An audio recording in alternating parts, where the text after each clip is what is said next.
What is going on, everybody? So I'm literally not joking when I say I have no idea what Varlamore is even about. We're going to dive in together. We're going to see a little bit of the history, how it was created, and what it has to offer. Again, this is pretty much my first time diving into this place, but let's see what it's all about. Yeah, so apparently we're back doing quest, and it's kind of hilarious that I don't do more quest because of the things that they unlock and like content-wise. I'm just always casually doing things like grinds and stuff, so I don't really usually need quests, but for content purposes, quests tend to come in handy because who wants to watch somebody who is like locked out of the entire map unless you're actually watching like Tile Man or something? Then that's the point. But typically when you watch a video about somebody playing a game, you want to watch how you unlock things and what they're doing, what you get for unlocking things, not somebody who's just locked out of everything. That's pointless. You can do that on your own. So we're back doing quests. This quest is super simple. It's like literally even easier than the mini quest. Like, not even kidding.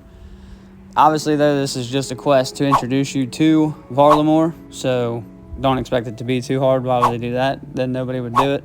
So it's just a little introduction. Shows you a little bit of the drama, and if you want to follow along, as you see on the screen, it's just basically me doing the quest in the background. And this right here that I'm doing is actually the only part that requires any bit of thinking, like whatsoever. And you just basically follow him, and there's a couple safe spots that you stay close enough while his back's turned, and then right before he turns to look at you, you step right behind there, and then he turns around and he doesn't see anything. So then you just keep on following him, and life is good. So this is the hardest part. After this, you'll pretty much see the rest of the quest as just talking to people. You'll go back, you'll point out the imposters, and if you get on the rune wiki, then it just shows you exactly where the imposters are. It even tells you like the specific weapon that they are wielding. So pretty foolproof. You really kind of can't go wrong with any quest if you're using a walkthrough, but especially this quest. It takes like 3 minutes and you unlock a whole new chunk of map. So I encourage it. I usually don't like doing quests anyway, like at all, even if it does unlock stuff, but for content purposes, here we are. So first, you're probably wondering, how do we get there? And there is honestly a lot more ways than I figured. But first, clearly you have to do this quest. You have to go there, buy the Quetzal that this man will take you on at the end of the quest. After that, however, there are tons of options. You can use the Fairy Ring AJP. You can get 54 magic and teleport. You can get 12,000 glories at the Coliseum, and then you can use a Ring of Dueling to teleport straight to the Coliseum. After Hunter Rumors, 10 of them, which are kind of like a Slayer task, then you can use a Quetzal Whistle, which will teleport you, or I guess fly you over there.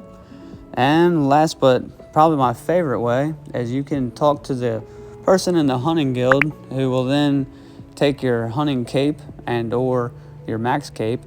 Well, obviously not both, but they'll either take your hunting cape or they will take your max cape, and they will give you a direct teleport straight to the hunting guild. So that's pretty cool. Why would you even want to go there in the first place? And that is a great question. Well, for starters, it is a new and exciting place. That is a great reason to go. But for reasons in the game, there are tons of shops to steal from. As I said before, there is the Hunting Guild, which at 46 Hunter can be accessed. And there's a lot of cool things there, such as the Rumors, as I mentioned before, which is kind of like a Slayer task, but for hunting. So that's pretty cool. Then you have the Fortress Coliseum, which you fight for glories. So that's pretty sweet. Tons of charter ships, which will also take you there, which is another form of transportation that I did not mention then because I knew I would be mentioning now.